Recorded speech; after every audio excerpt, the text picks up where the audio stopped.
Bismillahirrahmanirrahim. Alhamdulillahirabbil alamin. Wassalatu wassalamu ala asyrofil mursalin Sayyidina Muhammadin wa ala alihi washabihi ajmain. Penyembelian itu harus pakai bismillah. Kalimat harus ini harus dengan arti taruhan sah tidak sah. Apa harus sebagai etika? Apa harus sebagai supaya kebiasaan baik ini bertahan? Saya ulang lagi ya. Misalnya Pak Arifin dawuh teng jenengan cung nyembelih switik kudu maca bismillah. Kalau kamu memotong hewan harus baca bismillah. Kata harus itu apa artinya syarat sah? Sehingga kalau tidak baca Anda sah. Apa keharusan dalam makna etikanya harus baca bismillah. Jadi urusannya hanya apa? Etika atau afdoliyah. Atau kita tidak ingin kultur baca bismillah itu hilang, sehingga barang tidak wajib pun kita wajibkan supaya kultur baca bismillah itu tidak hilang. Nah, Imam Syafi'i itu milih yang tidak wajib. Itu hanya urusan etika. Sehingga zabihatul muslim meskipun nggak baca bismillah, baik secara sengaja maupun lupa, tetap halal ya, tetap sah, tetap halal. Tapi beberapa ulama mengatakan baca bismillah itu wajib dan menjadi syarat sah. Ya kira-kira karena pamit tadi, yang beri nyawa itu Allah, kok apa yang menghilangkan nggak pamit, sudah menghilangkan nyawanya ayam dimakan lagi. Wah itu selingkuhannya kan masih marah itu. Selingkuhannya, pacarnya, anaknya, cucunya itu kan marah itu. Tapi kalau pamit yang punya kan, coba kalau ayam cantik yang pas kamu sembelih itu lanangannya kan mangkel itu. Kalau kebetulan sudah tua kan, sekarang parmu kan gitu. Jadi apa itu yang tahu Sarah. Saya ulang lagi, yang tahu Sarah, karena ini sudah jelimet, sudah jelimet, sehingga nggak ada kitab matan yang induk kecuali disarai. Dulu ada kitab namanya Takrib, karangannya Abi Suja, terus disarai kecil sekali oleh Fathul Qorib ya, oleh Ibnu Qasim Al-Wizi itu. Terus disarai lagi oleh Bajuri. Jadinya Bajuri itu sudah sarhun ala sarhin warifnya, sudah sarhun ala sarhin, bukan sarhun ala matnin tapi sarhun ala sarhin. Nah, kenapa? Memang kita butuh itu. Saya ulang lagi, kita butuh itu. Nah, kenapa butuh? Ya karena mau tidak mau. Saya ulang lagi, mau tidak mau. Karena matan itu seperti itu. Misalnya matan cerita, yang dikatakan menyembelih itu apa? Ya nyembelih itu ya nyembelih itu memotong hewan. Terus motongnya dari mana? Kalau kamu motong hewan dari mana coba? Dari belakang atau dari depan? Dari mana? Depan misalnya. Pertanyaannya, ketika dari depan itu paling penting terpotong al-hulkum wal mari misalnya. Yang satu majrur to'am, yang satu majrur ruh, ya gitu, majrur nafas. Tapi andekan dari belakang gimana? Tapi tetap terpotong. Mulai ribet kan? Kalau kubu sebelah kan enak, pokoknya nggak sunah rasul seperti itu, nggak mau debat. Tapi kita tidak, cara berpikir tidak gitu. Ini kan status hukumnya halal apa haram ketika ada orang motong hewan dari belakang. Nah, terus kita berdebat kan, mesti berdebat itu mau dibilang haram, nyatanya memenuhi syarat apa tadi pemotongan, hukumnya kena, marinya kena. Mau dibilang halal, jangan-jangan pitiknya sudah pingsan, sudah mati karena dogrok-dogrok dari belakang. Nah, itu terus ulama debat, kan mungkin juga, ya kan, pitiknya sudah setengah kena corona, pingsan terus, ya kan, sudah pingsan terus digorok. Nah seperti ini mau tidak mau kita harus detail. Detail artinya yang dikatakan menyembelih itu apa? Ya nanti tak bacakan tabir-tabir di Bajuriya sekaligus ijazah untuk jenengan semua. Saya tadi alhamdulillah ketemu Pak Arifin lama, ngendikan panjang lebar tentang pentingnya ilmu. Yang dikatakan menyembelih adalah mematikan hewan yang hidup dengan kaifiyah syariah. Seorang lagi mematikan hewan yang hidup dengan kaifiyah syariah. Nah, kalimat hidup ini mulai masalah. Hidup yang apa? Misalnya ada hewan, saya sering kalau ngaji cerita, ada ayam jago ketandang mobil, ketabrak mobil, kejet-kejet. Enggak kamu sembelih pun 1 menit lagi pasti meninggal. Ini kan hanya koordinasi prosedur saja. Karena prosedur ayam mati harus kejet-kejet, enggak boleh enggak langsung meletus mati, enggak boleh. Nah, pertanyaannya ketika kejet-kejet ini kamu sembelih, Itu halal apa enggak? Wong enggak andekan enggak disembelih juga sudah mati. Artinya enggak penyembelihan ini kan enggak memberi kontribusi pematian, tapi enggak ngefek gitu. Makanya terus ada perdebatan. Ada hayatun mustaqirrah, ada hayatun ittiroriyah, ada harokatu masbuh. Itu kalau enggak sarah enggak bisa. Lalu pertanyaan nakalnya begini. Saya itu betul pernah ngalami itu. Wayang jago itu kan mahal, apalagi kalau Bangkok kan. Saya pas jalan-jalan sama anak saya, sama jalan-jalan mau ke pasar itu di pertolongan dua rumah. Kok sih halal tuh orang? Karena tanya orang awam, halal kata saya. Padahal nanti kan tidak disembelih ya pasti mati. Suatu saat ada yang mengkonfirmasi lagi. Saya bilang kalau kiai ya tidak pantas makan ayam gitu, tapi kalau kamu tidak kiai ya pantas saja. Daripada rata halal lo gerbeng eman kan ribet. Nah sebetulnya itu dalam madzhab Syafi'i itu tidak halal karena dia sudah tidak punya hayatun mustaqirrah. Karena tadi setengah menit lagi atau 1 menit lagi pasti mati. Kan dia belum mati karena koordinasi Israel saja tetap yang nyambil itu. Tetap kan nggak segampang itu kan, tetap prosedur apa? Jalankan SOP. SOP-nya harus ada. Nggak boleh mati selonang-selonang itu. Nggak boleh, tetap ada SOP kata Warifun ada SOP. Dia kalau sama saya bisa guyon kalau. Nah, tapi misalnya nanti pertanyaan, tapi dalam madzhab Maliki itu diabaikan hayat mustaqirrah, hayat ittiroriyah, hayat itu diabaikan.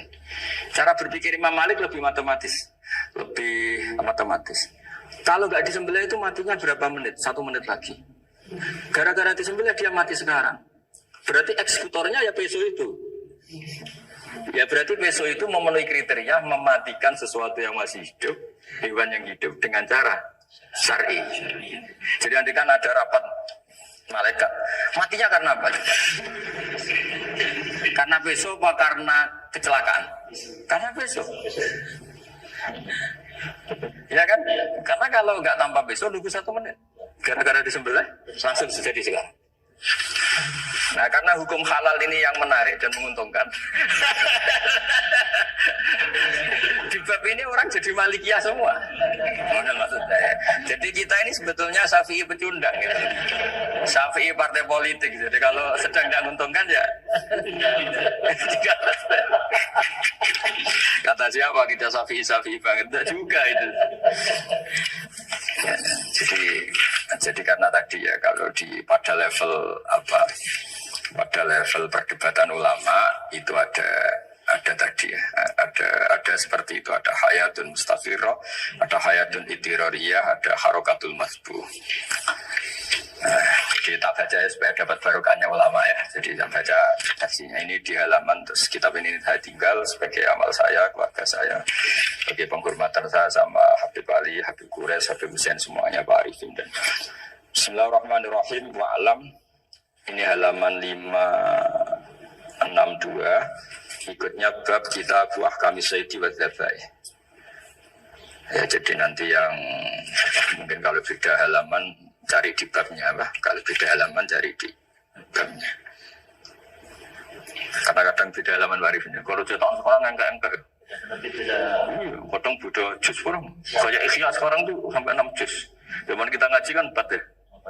Orang ada yang 6, ada yang ribet cetakan sekarang ya. Di atas ada 10. Satu Ikhya aja. Hurufnya jadi besar ya. Ikhya biasa. Iya, ada yang sama. Karena ngerti ya, zaman akhir paling sudah agak buta huruf. Saya tuh dulu punya guru terakhum, sudah sepuh. Itu baca gini nggak bisa, Pak. Jadi kalau di kelas harus dituliskan pakai spidol. Mulang Minhajul Abidin, sudah sepuh sekali. Kalau ngajar itu nggak bisa jalan, tak pakai beca. Itu yang nulis agak kurang ajar. Nulis CDE cepet ber. Jadi kadang itu apa itu? Beliau masih semangat, tulisannya habis. Lo kok sentak cuma? Terus, ya wes ya. Jadi nulisnya di HVS baru dulu. Ya cepat selesai. Iya. Nah kalau beliau pakai kitab sudah nggak berso itu. Anak-anak wah ini sih dia benang ber. Saya ulang lagi ya. Jadi yang mau saya baca tadi itu logika fikih. Ya. Fikih itu berpikir ya. Di mana-mana namanya menyembelih apa dari hidup dimatikan dengan kaifiyah syariah. Kaifiyah syariah ini tidak boleh kamu nyontohkan harus disembelih, keliru juga. Karena untuk hewan yang berot atau hewan liar cukup dipanah asal emaan harot dama yang bisa mengalirkan apa? Darah. Jadi makanya saya umumkan bikefiatin syariah warifinnya kan tidak harus motong kan bentuknya. Kalau hewan liar kan atau sapi kurban liar kan, sapi kurban ucul liar kan boleh dipanah, boleh macam-macam. Nah kalau tembak bisa diperdebatkan karena ada unsur api warifin, jadi bisa debat. Meskipun ada yang bilang boleh tapi bisa debat lagi kan? Karena ada unsur apa? Api warifin. Ya. Tapi ini saya cerita umumnya bikefiatin syariah. Ya, karena kalimat hewan hidup, ada kalimat hidup. Hidup yang apa kan pertanyaannya? Hidup yang sudah kejet-kejet, misalnya sudah koma, sudah kena corona, disentak istrinya itu. Apalagi ayamnya menyaksikan pasangannya diselingkuhi, ya, itu sudah stroke itu dia. Nah itu makanya kalau orang suka macam-macam itu kayak ayam makanya itu. Saya baca ya. Bismillahirrahmanirrahim. Wa'lam annahu yujadu fi ibaratihim hayatun mustaqirrah, hayatun mustamirrah, harakatu mazbuh. Wa yuqalu aisyu mazbuhin. Wal farqu baina annal hayata al mustaqirrah yakunu maha ibsarun bi ikhtiyarin wa nutqun bi ikhtiyarin wa harakatun ikhtiyariyah. Wal hayat al mustamirah ya allati tastamiru ila khurujir ruh minal jasad. Wa harakatul masbuh ya allati la yabqa maha ibsarun bi ikhtiyarin wa la nutqun bi ikhtiyarin wa la harakatu ikhtiyariyah. Bayakun maha ibsar wa nutqun wa harakatun ibtirariyah ini. Wa ba'duhum farraqa bainahuma. Sampai saya terusin. Jadi ini perbedaan-perbedaan pandangan ulama. Nah, Imam Malik itu mengabaikan semua istilah itu. Yang penting pas mbok sembelih itu kecelok urip, cara Jawa kecelok urip. Cek hayat mustaqirrah, cek ittirariyah, cek harakatu mazbuh, pokoknya kecelok urip. Ini kecelok urip bisa dibilang masih hidup. Karena kalau bisa dibilang masih hidup, kamu sembelih, tetap nanti rapat malaikat kira-kira gitu. Ini matinya karena apa? Karena kecelakaan. Oh, kalau kecelakaan 1 menit lagi matinya dong. Tapi kan matinya sekarang ya karena disembelih. Nah tadi saya bilang sebenarnya mazhab Syafi'i itu tidak seperti itu. Karena Imam Malik menghalalkan, kayaknya penggemarnya lebih banyak. Di bab bongso halal itu kan penggemarnya masih banyak. Tapi ya sudahlah, itu masih ahli sunnah karena salah satu dari mazhab. Tapi logikanya juga masuk. Jadi kita bukan sekedar taklid ke Imam Malik, tapi kalau kita ikhtiyat ikut Imam Syafi'i, ya monggo. Karena mungkin secara medis, karena mengalami seperti itu, mungkin tingkat kesehatannya apanya sudah. Ya sudah lah, yang penting, makanya terus orang Jawa pinter, nabi teh jago ya halal lah, cilik enggak lah. Itu kan ibarat perdebatan antara kepiting sama yuyu. Yang menghalalkan kepiting itu mengharamkan yuyu. Tahu yuyu yang kecil di sawah ya. Tak tanya kenapa yuyu halal, karena amfibi Gus, bisa hidup di dua alam. Memangnya kepiting enggak? Oh beda. Ternyata beda maksudnya. Eman Gus kalau haram. Eman kan kalau yuyu haram kan nggak ngefek kan, kecil. Ini mufti kok. Oh, udah kadang makan selama ini. Iya selama ini udah kadang makan itu. Makanya banyak kiai yang mengharamkan kepiting sebetulnya, tapi minoritas kan. Minoritas. Tapi yang mengharamkan yuyu mayoritas, orang kecil aja. Jadi kita ribet ikut siapa? Gitu. Kata siapa ahli fikih gak mikir untung rugi. Makanya saya ini bingung, jadi saya ini kan kiai ya, kiai betul. Susah kadang jadi kiai. Sebagian guru saya itu mengharamkan kepiting.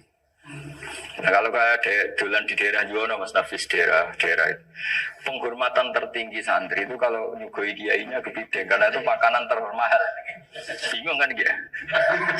Mau tidak makan itu kayaknya dipersiapkan betul waribun. Sudah ada effort ya. Warna nyari yang mahal kan? Mau makan itu sebagian guru kita mengharamkan. Akhirnya ya darurat tadi, makan sekadarnya. Kalau saya habis 3 pasti esrop.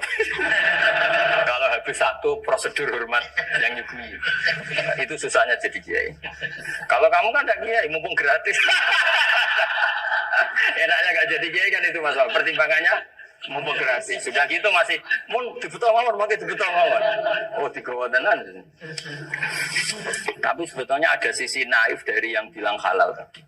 Ketika yang bilang naif itu versinya, tapi ya nggak apa-apa, semoga dimaafkan Allah. Naifnya tadi, tapi saya tidak tapi itu masalah khilafiyah ya. Semoga yang mengatakan halal juga benar, karena punya perhitungan iman tadi. Tapi yang bilang halal itu tak tanya, itu halal apa haram? Lucunya jawab haram semua. Ini bahasa Indonesia nggak ada kan ya? Tidak tahu juga saya. Yang mana paham tapi yang kecil itu. Kecil amat. Ya. Itu kalau diharamkan nggak ada yang protes ya? Nggak ada. Tapi kalau kepiting? Ini pakai model apa? Coba Pak. Kalau alasannya ambibi, yuyu sama kepiting sama. Kalau alasannya ambibi, hidup di dua alam. Sama-sama. Sama-sama. Kenapa kepiting jadi halal?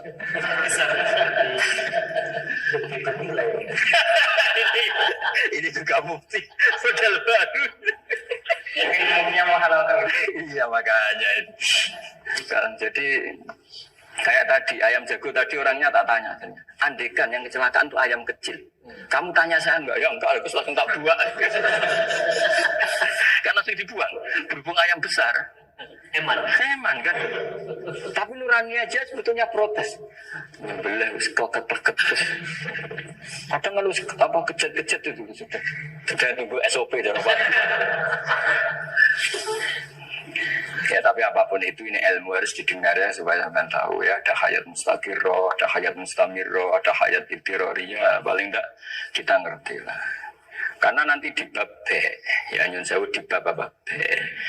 Itu ya nanti enggak sahnya karena apa? Tidak mutamawal. Misalnya saya punya utang sama Pak Arifin ayam jago.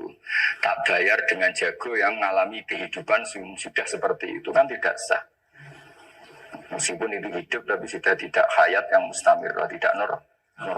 Jadi ilmu itu apapun tidak cocok kita karena beda mazhab misalnya. Tetap sebagai apa? Ilmu. Jadi jangan pernah anti ilmu meskipun kita tidak cocok. Dulu saya itu heran sama Abu Hanifah karena membolehkan merujuk wakaf. Wakaf itu kan nggak boleh ditarik kembali dalam mazhab Syafi'i dan hampir semua ulama bilang gitu. Tapi kalau kata Abu Hanifah, jika nazir yang nerima itu tidak sesuai rencana kita, keinginan kita itu boleh narik kembali. Fa innal waqfa atiyatun mahdhah, kata beliau, wakaf itu ya pemberian normal saja. Suatu saat ada peristiwa gini Pak Arifin ya, ada orang kaya raya mewakafkan tanah itu senilai kalau nggak salah itu 60 miliar. Singkat cerita beliau bermain apa ini, bisnis apa itu bangkrut.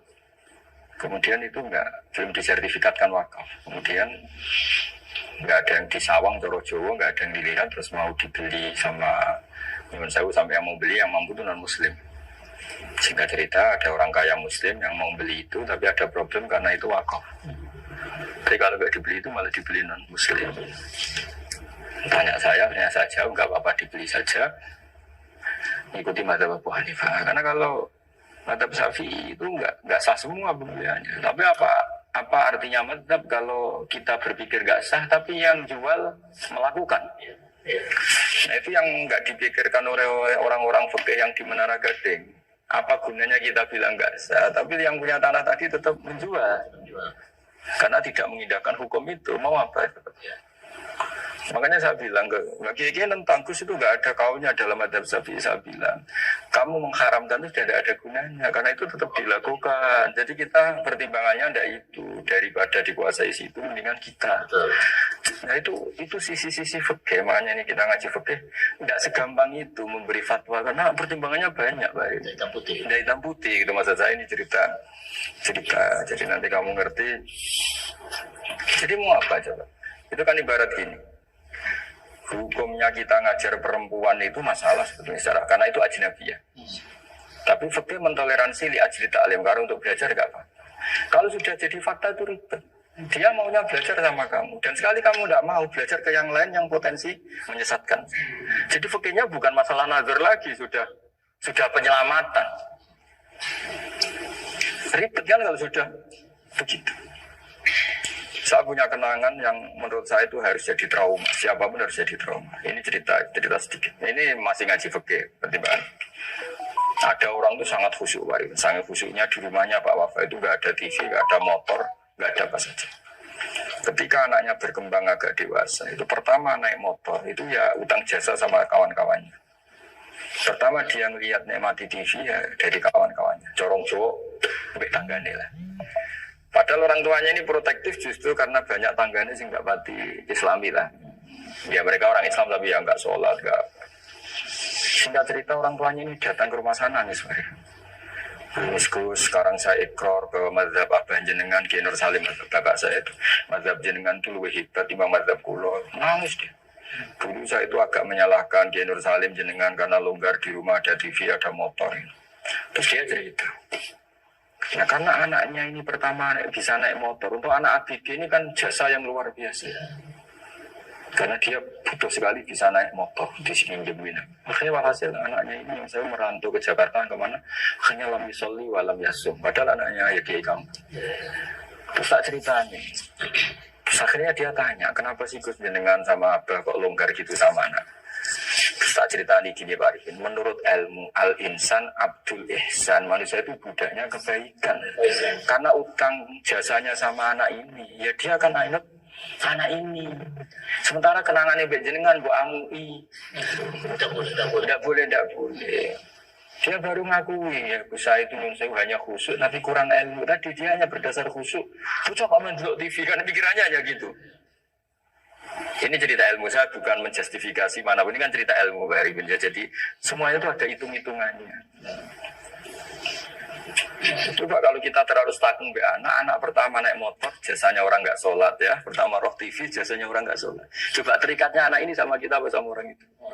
Sama orang itu. Bayangkan kalau umur ABG. Kalau umur sak pari pun Pak Wafa ini nafsu astagfirullah. Gue cok tua nome orang. Gaya tok. Bareng tua ada khusus gue gaya tok. Aslinya name waduh. Ya saya sama semua. Cuma saya akan lebih jujur dari biasa. Jadi orang itu harus ngitung gitu. Itu kenapa Bangun tuh kayak alim alama. Setahu saya dalamnya ada TV. Putra-putra ini lihat. Meskipun kita tidak mungkiri negatifnya TV, kita nggak mungkiri Pak Arifin ya. Tapi tadi ketika anak-anak ABG itu pertama lihat TV jasanya tonggoni. Kalau kebetulan tangganya wong soleh nggak masalah ya. Kalau enggak, itu nangis ke rumah saya itu. Nyesel dia. Minum Entrasol 2 kali sehari. Entrasol. Tapi saya bilang gini, jenengan tiang soleh, mesti anak jenengan suatu saat kembali. Coba pola jenengan harus rubah. Ini hebatnya Nabi. Ketika Sayyidah Aisyah masih kecil, minta diperlihatkan Li'bul Habasyah. Itu diturutin kan wasyur itu. Kayak apa Nabi? Karena kalau nggak diturutin, pasti Sayyidah Aisyah akan ngidolakan mainan yang lain yang di luaran sana malah. Itu karena Nabi punya kearifan tadi. Jadi ini kan ilmu, lagi-lagi ilmu. Jadi yang semua itu harus dibaca dengan ilmu. Makanya kata Nabi, ad-dunya mal'unatun mal'unun fiha illa dzikrawah wa ma'alalahu aw aliman aw muta'aliman. Karena dunia ini hanya bisa dibaca dengan ilmu. Yang diridai Allah maksudnya hanya bisa. Saya itu banyak kenal menteri, kenal pejabat. Tapi saya tidak pernah melihat itu sebagai pejabat. Melihatnya itu orang yang ingin belajar agama. Karena sekali salah melihat, yang hidup itu tamaknya Pak Arifin. Yang hidup kan tamaknya.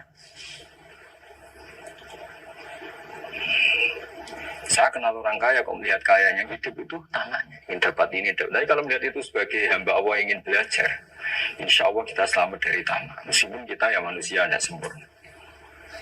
Setidaknya ketika dia lomo atau tidak lomo, nyalami template apa tidak ngefek. Karena kita melihat ini mau belajar. Tapi kalau kamu didorong tamak, katanya orang kaya ternyata nggak tahu haknya kiai, ribet kan? Ribet. Ya kalau kamu punya santri cantik ya lihat itu sebagai santri kamu. Jangan melihat yang mau nggak sama saya, kalau enggak ya bahaya ribet kalau gitu. Ini anak-anak muda harus dilatih ikhlas baru bahaya. Ini santri-santri sampean kalau nggak dilatih ikhlas ini bahaya. Karena ini belum punya penggemar pejabat, paling ya anak-anak yang ya tadi ABG. Jadi lah Sarah kembali lagi Sarah itu membicarakan itu detail.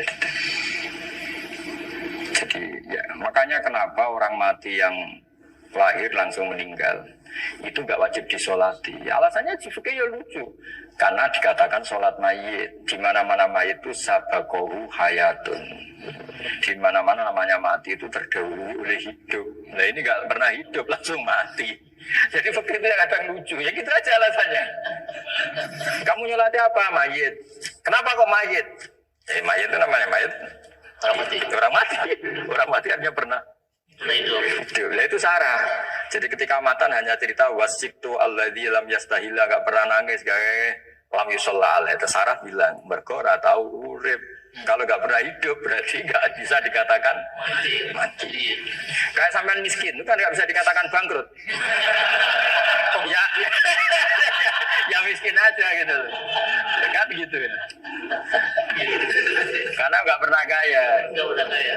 Kayak Mas Nafi nggak bisa dikatakan, oh itu Qurannya lupa gimana? Nggak pernah apa. Jadi yang dikatakan lupa itu pernah apa? Nggak lupa nggak apa, Qurannya lupa. Oh, gaya nggak pernah apa, kok bilang apa? Lupa gitu. Nggak boleh Pak Wafa bilang, saya ini bangkrut apa? Nggak pernah kaya kok bangkrut. Jadi semua itu ada aturannya. Nah itu sarah, lagi-lagi sarah. Jadi kita kan banyak yang syarhun ala syarhin. Jadi kayak kitab takrib itu disarai Fathul Qorib. Jadi Fathul Qorib itu sudah sarah, disarai lagi baju. Itu termasuk cerita itu ya, cerita-cerita. Bismillahirrahmanirrahim. Ya, wa yakunu qad umma dzukira daf'atan wahidatan la fi daf'ataini. Islam tujad al hayat al mustaqira inda daf'atisaniyah. Amma idza wujidat al hayat al mustaqira daf'asaniyah fayakhilu al masbuhu aidan. Fasartu wujudul hayat al mustaqira fi tidra'il wati akhir marrah. Wa makharu dzalika inda tulil fasli wa illa fala rafa'a sikina wa ada faran aw alqaha liqaniyaka latan wa akhudha ghairaha faran aw saqatat minhu wa akhudha ghairu halan aw qallaba wa qata abiyama bagi hal al masbuh. Jadi ini masalah sarah. Sarah itu sudah detail. Misalnya gini, kamu motong ayam. Motong ayam harus sekaligus sret jadi. Jangan sampai nyuwun sewu dua kali. Jangan-jangan misalnya gini, ayam tak potong pas ke kiri separuh. Ya, ke kiri separuh apa hukumnya? Pak Arifin datang, Assalamualaikum Pak, waalaikumsalam, terus santai jagungan dulu. Jagungan sampai besoknya itu nggak meneruskan. Bareng-bareng malah salam, ingat lagi ayam saya. Ketika saya meneruskan ini, potensi ayam ini sudah mati atau sudah hidup yang ini masih mazhab Syafi'i loh ya. Atau sudah hidup yang sudah tidak normal. Artinya apa? Penyembelian kedua yang mengeksekusi tadi sebenarnya ngisusi barang mati. Yang penyembelian pertama tidak bisa dikatakan penyembelian karena tidak sampai mati. Penyembelian kedua berstatus setengah mati. Nah, kalau seperti itu maka haram. Maka, kecuali itu dilakukan secara fauron. Fauron dicontohkan menyembelih ternyata pesunya kedul terus ngambil yang lain. Tapi fauron langsung atau terjatuh ngambil langsung. Ya, itu boleh karena ditoleransi. Tapi kalau kalam ajnabi kata Demon Pak Arifin, seperti Pak Arifin, alhamdulillah sih. Jaminan mau rawuh. Assalamualaikum warahmatullahi wabarakatuh.